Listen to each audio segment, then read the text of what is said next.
The fall of 1992 was already gearing up to be a memorable one. By the start of September, much of the nation's attention was fixated on the upcoming presidential election between the incumbent, President George H.W. Bush, and the challenger, Arkansas Governor Bill Clinton.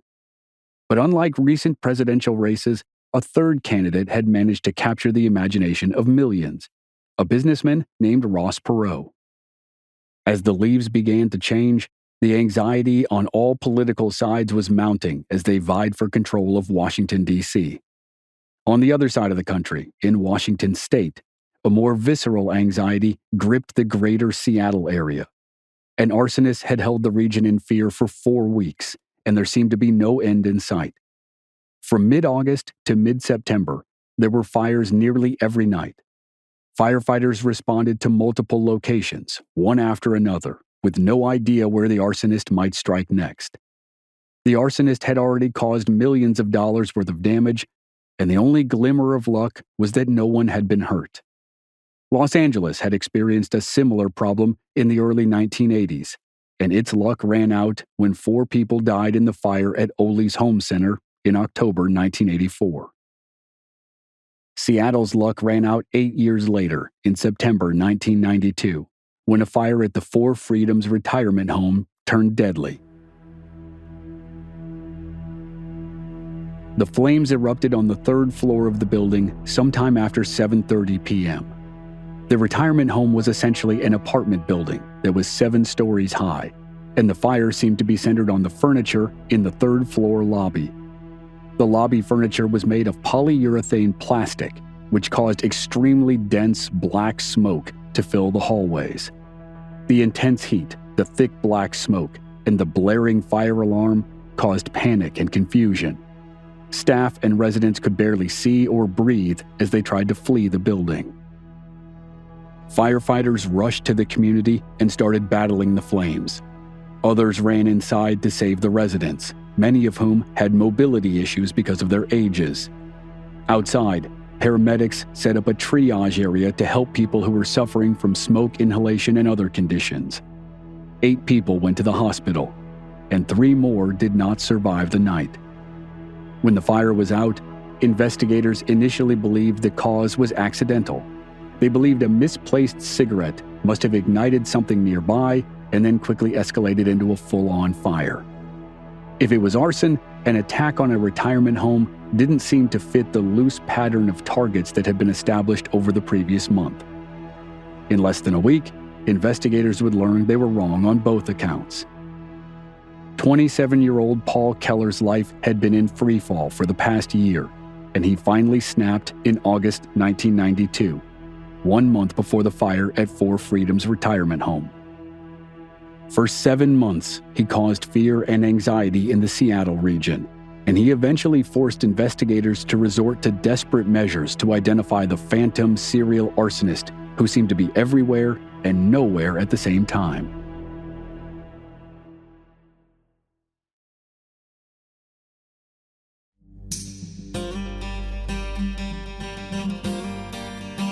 From Black Barrel Media, this is Infamous America. I'm your host, Chris Wimmer, and this season we're telling the stories of 2 of the most notorious arsonists in American history, John Orr and Paul Keller. This is Episode 5, Paul Keller, Firestarter.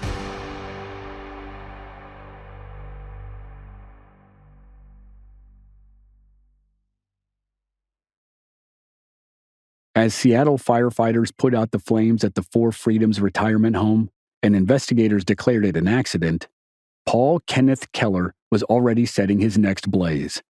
That same evening, September 22nd, 1992, he started 2 more fires. How many fires Keller had lit by that point is difficult to determine, but the string of blazes stemmed from a man who struggled to tame his inner demons. Paul Keller was from Everett, Washington, a suburb about 25 miles north of downtown Seattle. Everett was, and still is, a thriving industrial town. Before World War II, Everett was home to prosperous timber and fishing industries. After the war, the town and the county suddenly became a hub for industrial manufacturing companies and distribution centers. In 1967, a year after Keller's birth, Boeing opened an aircraft assembly facility in Everett. In the decades that followed, the town's economy boomed. Keller's parents, George and Margaret, had 3 children. Paul was the oldest, and his birth was traumatic. During labor, his umbilical cord detached, which led to massive amounts of blood loss and nearly killed him. It has been theorized that the trouble during birth eventually led to Paul being diagnosed with hyperactivity. If true, he was almost predetermined for a life of mayhem.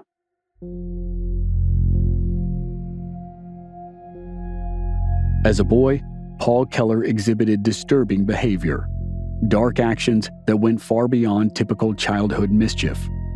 He wasn't just hyperactive. His parents noticed that it appeared as if Keller enjoyed inflicting pain on others. One winter's day when Keller was 5 years old, he was playing in the snow with his younger sister Ruth. Keller pushed Ruth into the snow, and their mother, Margaret, caught her son tormenting his younger sister. When Margaret confronted Paul, he showed no signs of remorse or empathy. And that wasn't just an isolated incident. George Keller caught his son trying to drown Ruth in their backyard swimming pool. Thankfully, George was able to stop Paul from killing his sister. On another occasion, Paul placed a bucket of golf balls near a staircase. When his baby brother Ben stepped on the golf balls, he fell down the stairs. The injuries were so severe that Ben was placed in a cast from his ankles to his chest.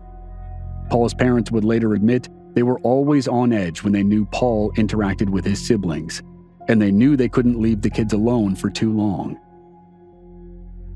But they also weren't passive about their son's alarming behavior. George and Margaret sought professional help and gave their son different therapies and medications. Paul underwent dozens of medical tests, which confirmed his hyperactivity. But nothing the doctors did seemed to work. Worse, his behavior moved beyond tormenting his siblings. He became a skilled shoplifter and liar. When he got caught and was punished by his parents, Paul simply ignored them. He was completely impervious to discipline, and he was still very young. George and Margaret were so desperate to reform their son that they sent him to a program for troubled youths. Unfortunately, it did little to improve his behavior. They continued to seek treatment, but then, seemingly out of nowhere, Paul's behavior changed. Around the age of 7, Paul stopped bullying his younger siblings. It isn't clear why, but instead, for unknown reasons, he became interested in firefighters. His new interest suddenly consumed him, and it became all he could think about. At school, Paul was a loner who struggled to form friendships, but that didn't seem to matter to him. He preferred to spend his days chasing fire trucks around town and watching firefighters put down major fires. He couldn't take his eyes off the flames, and when the fire was out, Paul approached the firefighters and asked them detailed questions about their work. As time went on, Paul began collecting firefighter paraphernalia, such as flashing lights and something close to a turnout coat like firefighters wore in action.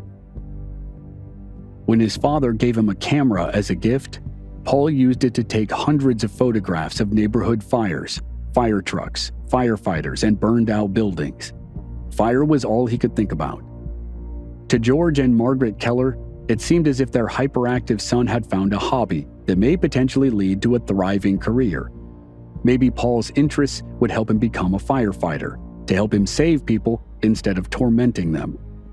But Paul's interests in fire and firefighters had nothing to do with the action of battling a blaze or the courage that was required to run into a burning building to save lives.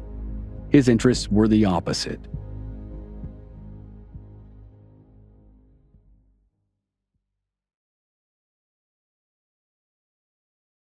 When Paul Keller developed an interest in firefighters, his parents were cautiously optimistic.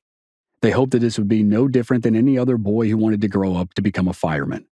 Better yet, the hobby seemed to curtail some of his troubling behavior. As long as Paul was focused on firefighters, he wasn't hurting anyone else. George and Margaret hoped their son was finally turning a corner, but sadly, they were wrong.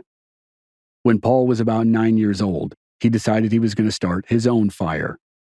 The home next to his had been vacant for a while, so he casually walked over and set it ablaze. The exact details of the fire are scarce, but it was definitely discovered before it could erupt into something bigger. The house didn't suffer any major damage and no one was hurt. But when Paul was confronted about it, he again showed little remorse. Paul apparently went on to set at least one more fire after the initial incident. Hoping to break through to their son, George and Margaret asked some firefighters to talk to Paul. They figured maybe the words of the professionals whom their son admired so much might make an impression. The firemen were happy to talk to 9-year-old Paul Keller.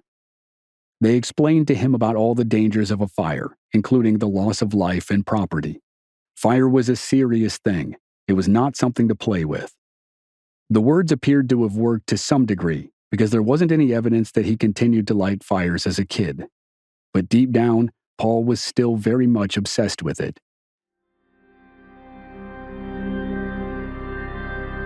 By the time he was a teenager, Paul Keller managed to convince his parents that he no longer needed counseling or medication. His parents had never given up on treatment, but Paul did seem to have outgrown his troubling behavior. So they nervously agreed. No more counseling or medication. Over the next few years, Paul remained hyperactive, but it looked as if his behavior did in fact change for the better. Unfortunately, he still struggled to make connections with other kids at school. Worse, his grades weren't very good. He was considered fairly bright, but he wasn't a great student. Paul's obsession with fire never diminished, but it looked like it might be shifting. Instead of lighting fires, he wanted to put them out. After Paul finished high school, he spent time volunteering at the Everett Fire Department, where he gained some knowledge of firefighting techniques and equipment. Unfortunately, again, he was dismissed twice from the volunteer program. The reasons have never been made public, but the dismissals essentially ended Paul's hope of becoming a firefighter. For the next few years, he bounced around various jobs, without losing his interest in all things related to fire. For a while, he was a bookkeeper at a security company, but he was fired when his desk suddenly and suspiciously caught fire. There didn't appear to be any direct accusations or charges of arson related to the desk, but it seems likely that Paul was responsible. When he wasn't struggling to hold down a job, Paul followed in his family's footsteps of being an active member in the community. The family often volunteered at local retirement homes and spent time with the elderly residents. Paul also took an active role at church. Toward the end of the 1980s, when Paul was in his early 20s, he started going to Grace Community Church. He joined the choir and gained a reputation as being happy-go-lucky. The church's pastor described Paul as, quote, always kind, conscientious about his work. Paul caught the eye of a fellow choir singer, and they hit it off immediately. In 1989, they got married, and Paul's life seemed to have swung in a positive direction. He was 23 years old, he had a new wife, and he was active in the community and in the church. Sure, he wasn't a firefighter, and he struggled to keep a job, but it looked like he was on the right path toward starting a family and maybe finding a solid career. All that positive momentum lasted about 2 years. In 1991, the downward spiral started.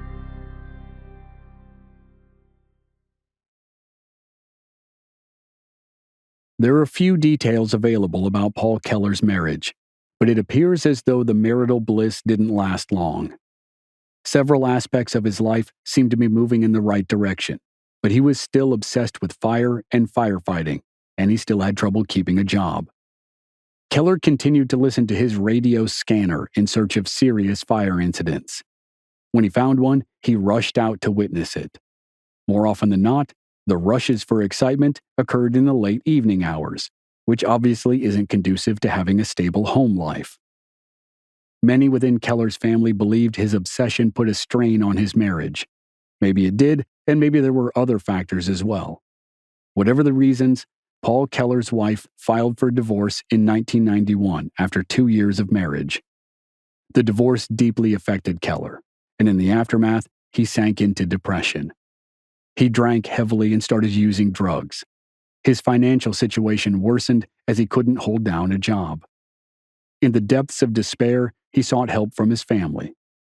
George Keller, Paul's father, agreed to give his son a job at the family's advertising agency. By 1991, both of Paul's siblings, Ruth and Ben, worked for their father. The agency was successful, and it appeared, once again, as if Paul's life was moving into positive territory.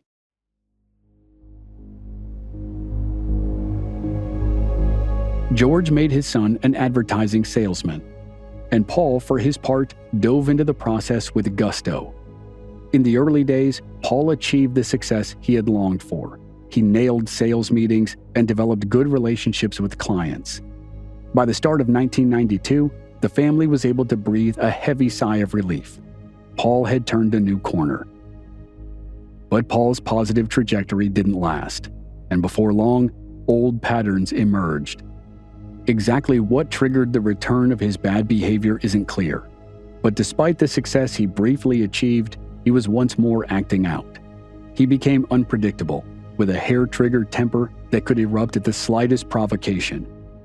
Co-workers learned to tread carefully around him because they never knew what might set off one of his explosive outbursts. Keller's propensity to avoid fault for any wrongdoing worsened, nor was he open to any form of criticism, even if it was intended to be constructive. Generally, whoever made the comment met with rage. The two people who were on the receiving end of most of Keller's violent outbursts were his siblings, Ruth and Ben. Keller got into daily conflicts with his brother and sister, which created a particularly tense work environment. And the battles weren't just shouting matches. One morning, Margaret, Paul's mother, arrived at the office to find Paul's hands wrapped around Ruth's throat. Allegedly, they had had some sort of trivial workplace disagreement. Margaret went to her husband and demanded that he fire their son. But George Keller couldn't bring himself to do it. It's possible that George viewed the agency as Paul's last chance. Even as hostile and as scary as the environment could be, it might be better than casting Paul out. If Paul went back to his old routine of bouncing from job to job and abusing drugs and alcohol, who knew what would happen? Sadly, the Keller family found out what would happen. Throughout early 1992, Paul's self-destructive behavior grew worse. His drinking increased, and he continued using drugs. He developed an addiction to pornography and frequented illicit massage parlors. His personal finances dwindled. Despite his initial success as a salesman, Paul barely had $1 to his name. And in July 1992, he had to file for bankruptcy. The financial failure only made Paul more angry and more volatile, especially around the office. Finally, his father had seen enough. This was rock bottom, and it was time for his son to pull himself out of it. George gave Paul an ultimatum: fix the anger issues or look for a new job. Paul Keller heard his father's ultimatum loud and clear, but instead of seeking therapy or other forms of professional help, Paul found a different outlet to channel his rage and stress, one that terrorized the entire Seattle region.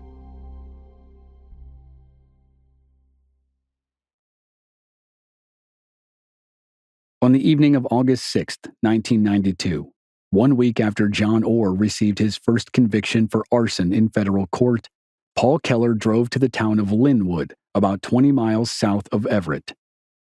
He found a house that was under construction and approached it. He took out a cigarette lighter and lit the exposed wood on fire.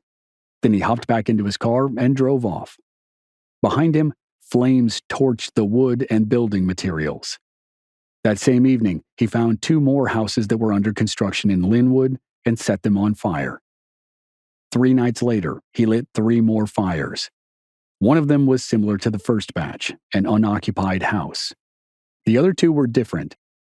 Maybe he was lashing out at his family's devout Lutheran upbringing when he set fires at 2 churches, Trinity Lutheran Church and the Linwood Alliance Church. The next night, he lit more fires. By August 12th, Paul Keller had set roughly 11 fires in less than a week. Most of his targets were empty houses or vacant churches, but by the end, he was targeting office buildings as well. Some of the fires were relatively small and managed to burn themselves out before firefighters were alerted. Others did considerable damage. By mid-August, the string of fires had caused an estimated $1.8 million in damage.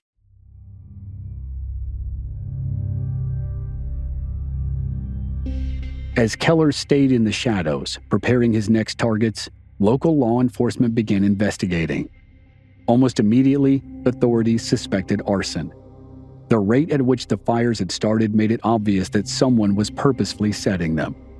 And considering that many of them were set in churches, investigators wondered if the arsonist had some kind of vendetta against religious groups. But it was just one of many theories because nothing in the early investigation revealed any real motive. Investigators brought in specially trained dogs to search the rubble of the buildings that suffered the worst fires. The dogs sniffed for residue from explosives or other things that might have been used to set the fires. Investigators combed through the scenes to find any evidence that might identify a potential suspect. Despite their efforts, they didn't find anything that pointed to the arsonist. And as all arson investigators knew, the nature of the crime worked against them. If the arsonist succeeded in starting a huge fire, the flames usually consumed any possible evidence. Whatever might be left could be rendered unusable or destroyed by the hundreds of gallons of water that might be needed to put out the fire. Again, by its nature, an arson fire wasn't like a murder or a violent robbery, where all kinds of different clues could be left behind. For an arsonist like Paul Keller, there was, quite literally, nothing left behind. Keller wasn't like John Orr. Keller didn't manufacture a signature Firestarter device and plant it in public spaces. Keller's method was deceptively simple. He walked up to his target and searched for something that was flammable: wood, rubber hoses, trash, cardboard boxes, anything he could ignite quickly. He flicked open a cigarette lighter, held the flame to the flammable object, and then walked away when the fire started. No trace of him was left behind. And unlike many firebugs, Paul Keller did not stand outside in the crowd of onlookers and watch the building burn. He walked away, and when the fire was done, it was as if he had never been there at all. For investigators and the general public, the mystery and lack of understanding put everyone on high alert. Authorities added extra patrols around construction sites and local churches. Construction workers maintained vigilant night watches, and neighborhoods organized their own watch groups. While they did, Paul Keller grew bolder. He began targeting larger buildings and businesses, one of which was a shopping mall that suffered more than $8 million worth of damage. Using his emergency scanner, he listened in as first responders reacted to his fires. And the scanner allowed him to coordinate his targets. He could hit multiple places in one night because he knew which fire companies were responding and where they were going. In the space of 1 month, from mid-August to mid-September 1992, Paul Keller set more than 24 fires. Thankfully, even as his attacks moved to more populated locations, no one had died. But investigators knew it was only a matter of time.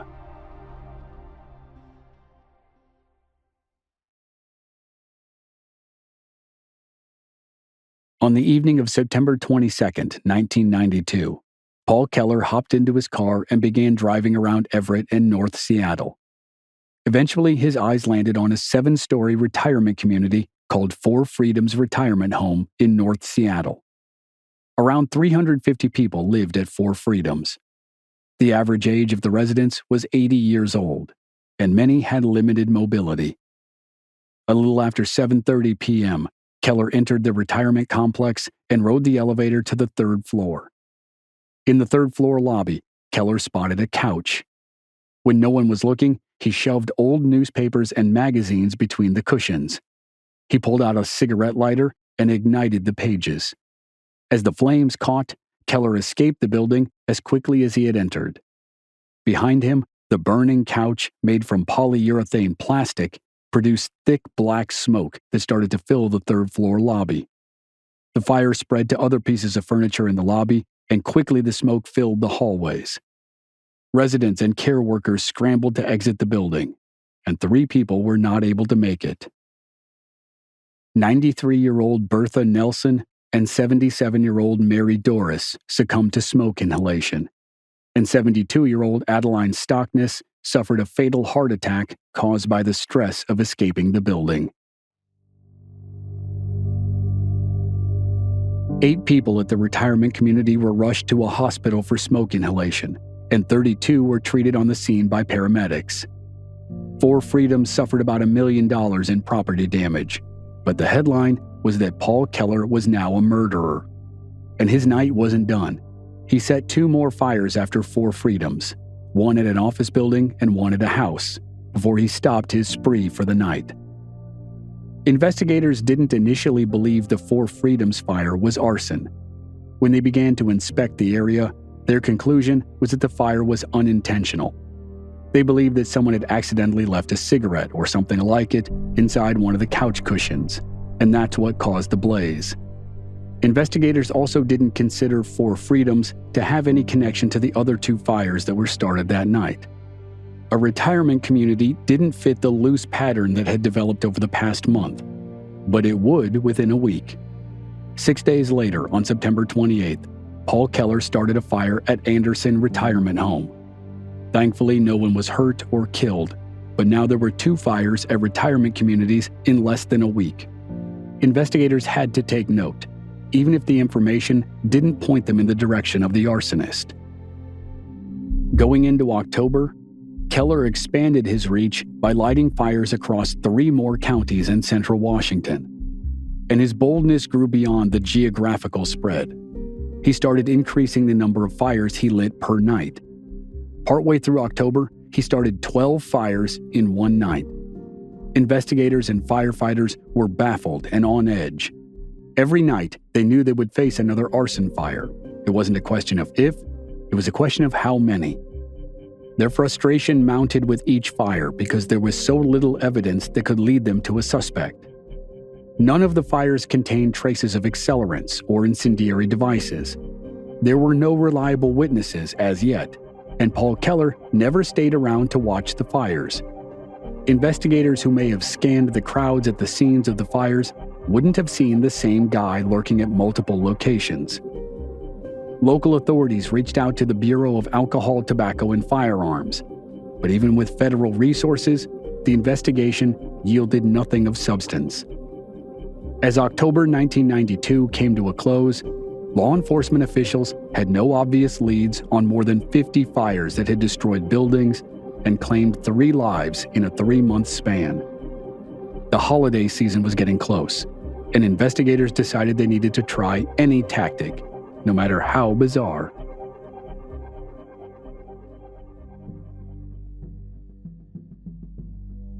Next time on Infamous America, as Paul Keller's arson spree moves into November and December 1992, local authorities create a joint task force to find him. They take drastic measures, including hypnosis, to try to bring down the man they begin to call the Spectre. That's next week on the season finale of Arsonists, here on Infamous America. Members of our Black Barrel Plus program don't have to wait week to week for new episodes. They receive the entire season to binge all at once with no commercials, and they also receive exclusive bonus episodes.